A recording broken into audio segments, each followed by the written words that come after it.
Hello friends, आज हम Thorndike के सिद्धांत के बारे में जानेंगे। थार्नडाइक अमेरिका के निवासी हैं जिन्होंने अधिगम पर सिद्धांत दिया।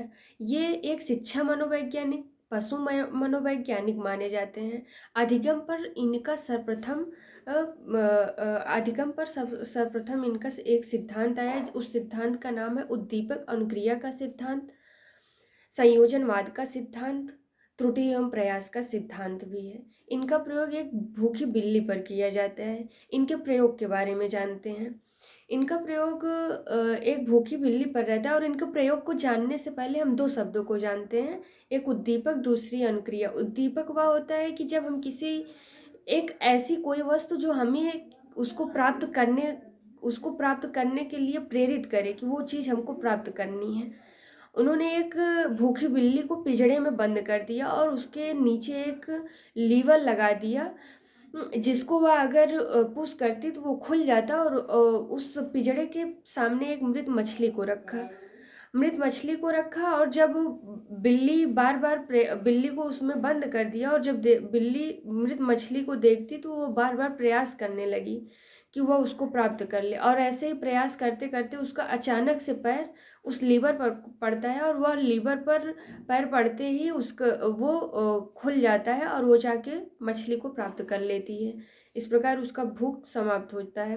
तो हम देखते हैं कि थार्नडाइक का जो सिद्धांत है कि किसी भी चीज़ को जब हम प्राप्त करने की कोशिश करते हैं, कोई भी ऐसी वस्तु या लक्ष्य जब हम प्राप्त करना चाहते हैं तो उसके लिए हम प्रयास करते हैं। और प्रयास करने के दरमियान हमको पूर्ण जानकारी न होने की वजह से हम उसके लिए गलतियां भी करते हैं। इसीलिए इनके सिद्धांत को प्रयास एवं त्रुटि का सिद्धांत भी कहा जाता है। इन्होंने अपने सिद्धांत को जब व्याख्यायित किया तो उन्होंने दो नियम बताए, एक मुख्य नियम, दूसरा गौण नियम। उनके मुख्य नियम को हम जानते हैं। मुख्य नियम इनका यह था, उसको हम एक टिप के माध्यम से जान सकते हैं, ताप। इन्होंने कहा कि जब हम किसी अधिगम को सीखने के लिए ये नियम होना ही अनिवार्य है, क्योंकि आवश्यक है।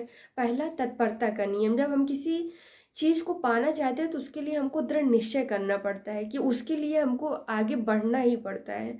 और तो उन्होंने इस एक पहला दिया तत्परता का नियम, दूसरा दिया अभ्यास का नियम।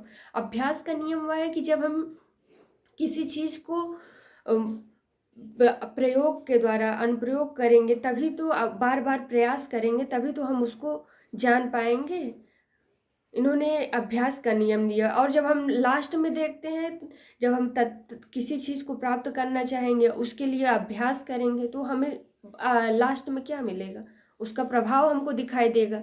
और प्रभाव से हम मेरे ऊपर क्या प्रभाव पड़ेगी या किसी के ऊपर, उसे संतोष प्राप्त होगा। अगर उसका परिणाम जो है सकारात्मक हुआ तो उसे संतोष प्राप्त होगा, और नकारात्मक परिणाम मिलता है, वह शायद उसको सही ढंग से न सीख पाया, वह शायद उस काम को करने के लिए जो प्रयास किया था शायद उसमें कुछ कमी रह गई हो। तो इसीलिए इनके लास्ट वाले नियम को, जो प्रभाव का नियम है, इसे संतोष और असंतोष का नियम भी कहते हैं।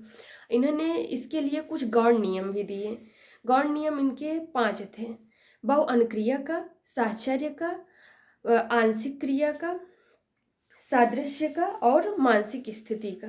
ये इनके 5 गौण नियम हैं।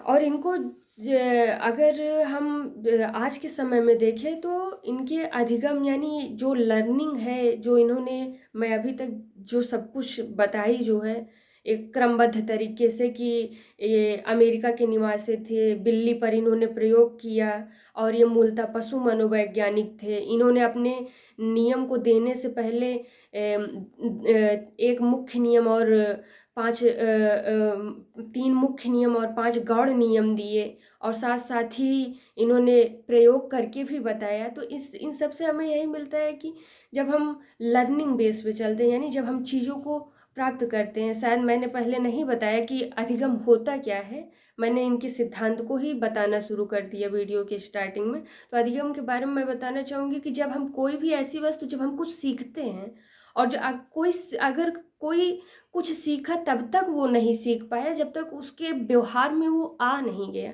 यानी सीखना हुआ है जब हम उसको सीख कर उसको व्यवहार में लाते हैं, और जब व्यवहार के द्वारा हमारी क्रियाओं में परिवर्तन होता है वो लर्निंग यानी अधिगम कहलाता है। तो इस प्रकार हमने जाना थार्नडाइक के सिद्धांत के बारे में। मैं एक बार फिर से रिवाइज कर देती हूँ। थार्नडाइक अमेरिका के निवासी थे। बिल्ली पे इन्होंने प्रयोग किया, भूखी बिल्ली पर। इन्होंने दो शब्द जो मैंने बताए जो बहुत ही इंपॉर्टेंट है, एक उद्दीपक, दूसरा अनुक्रिया।